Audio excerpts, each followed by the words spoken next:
I seek permission to speak to both of the initiatives. As your no vote explanation? Yes, sir. As your constitutional right, please proceed. Colleagues, I have a hard time imagining or dreaming that we are here. I never thought I'd see the other side of the aisle take up a living wage increase or paid sick leave. I never thought I'd be so disappointed in seeing those taken up as well. But a vote for these initiatives, unfortunately, is not a vote for workers. It's a vote only to allow my Republican colleagues to make whatever changes they please behind closed doors once no one is looking. To strip from the voters their power at the ballot box. Because if you truly supported workers and actually wanted to see fairer wages and paid sick time in our workforce, we wouldn't be voting on this at all. You wouldn't be pulling out all stops to try to prevent this initiative from being on the ballot. You let the people decide for themselves in November.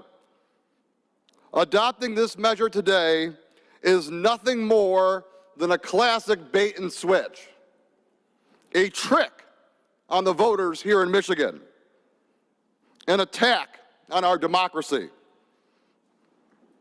My colleagues on the other side of the aisle want to appear to be on the side of Michigan workers, baiting voters with an initiative they know their constituents strongly support. But on November 7th, as soon as their constituents aren't looking, this will be swapped out for something much, much worse. And you don't even have the respect, the common decency to the voters that sent you here to tell them what you will pass. The basic respect for the citizens to tell them what the next plan is. You are ignoring that today. I don't know who you all think you're fooling, but it's not this side of the aisle, and it's certainly not the voters. Your constituents know you don't support Michigan workers, and you have the record to prove it. From right to work to attack on pensions and public employees, this legislature has taken every opportunity to attack Michigan workers. Need I remind you, the last time we met, this body voted to cut the wages of Michigan workers by repealing prevailing wage. Do you really believe that we all believe that you went back to your districts over the summer and somehow decided that you changed your mind, that Michigan workers finally deserve a living wage? Do you really think that the voters are that stupid, that we are that stupid? On top of that, this legislature has had several opportunities to take up paid sick leave.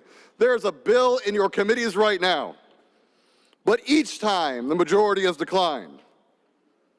If you didn't support Michigan working men and women then, why should we believe that you'll support them now? The people of Michigan have absolutely no reason to trust the Republican legislatures have their interest at heart by adopting this legislation.